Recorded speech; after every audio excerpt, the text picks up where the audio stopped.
Hola amigo, for this recipe we only need 5 different ingredients. First one is the condensed milk, second all-purpose cream, third Kremdensada. It's actually a mixture of condensed and all-purpose cream. So if you're on a tight budget, you can just simply buy this one, Kremdensada and creamer, instead of getting condensed milk and all-purpose cream. Fourth ingredient is fruit cocktail, and the last one of course is a graham biscuit. You can buy the famous NY some graham, or you can get this one, the La Pasida graham. Alright, so now amigos, before we start assembling all the ingredients and mixing all the cream, I just want to give you some tip na palagi kong ginagawa sa all-purpose cream and Kremdensada. It's best if you will put it for a couple of hours inside the refrigerator para yung consistency nila ay maging parang mala ice cream, so that once you spread it on the graham, makapal siya tignan at hindi ka agad siya pupunta sa mismong ilalim. Kasi if you notice, kung normal lang, nasa room temperature lang, if you mix the all-purpose cream, condensed milk, or yung Kremdensada, kapag gumagamit ka rin unlike me, sobrang labnaw niya. Pag pinatong mo sa graham, pupunta lahat sa ilalim. Unlike gagawin mo to, nandun lang siya sa mismong layer, hindi siya pupunta sa ilalim. So ayun lang yung isa sa mga tip na may bigay ko sa paggawa ng graham.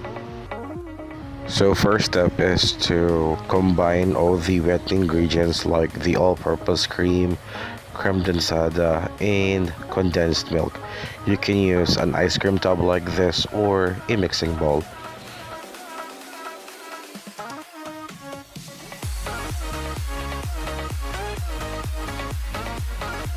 Once you pour everything in a mixing bowl or an ice cream tub like this, make sure to mix it well para even yung tamis niya. Baka mamaya magulat kayo, sa side na to matamis, sa side nito medyo matabang.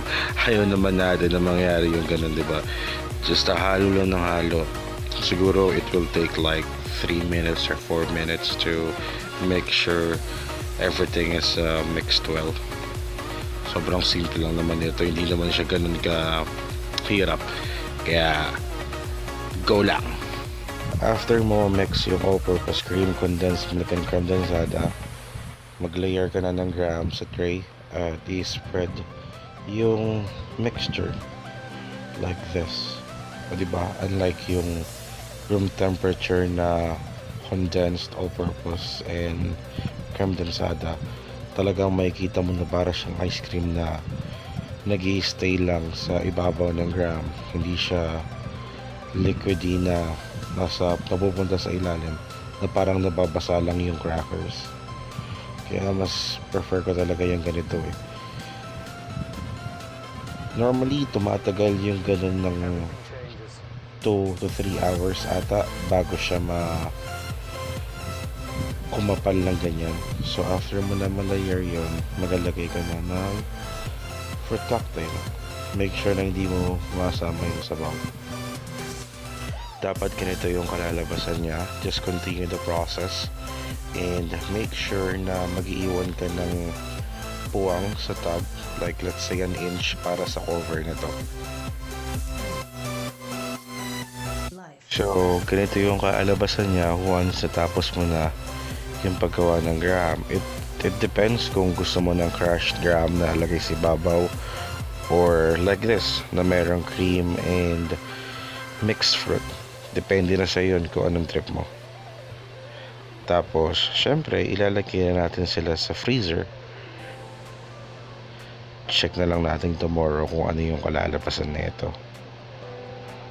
Hindi ko rin ito masyado makakain dahil yung wisdom tooth ko ay tumutubo. Kaya if you notice, medyo maarte yung pagkasalita ko, medyo mabagal, unlike the usual.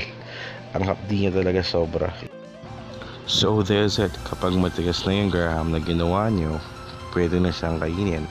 Pwede na siyang ilagay sa platito or straight sa tub. As you can see, I tried to eat it, kaya ako yung nagkakat ngayon. Pero nung pagkagat ko, wala. Hindi ko talaga kaya dahil sa wisdom tooth na to. Ang sakit, ang hapdi, nakakainis. So, if you have any suggestions kung ano yung magandang gamot na inumin for this, just comment down below. Hindi ko pa siya ipapabunot as of now kasi alam niyo naman, takot ako sa syringe, man. Enough na ang usapang wisdom tooth. Napakasimple na ating gram recipe. So go ahead and try this. For sure, magugustuhan mo to. Don't forget to like, share, and subscribe, amigos. Deuces!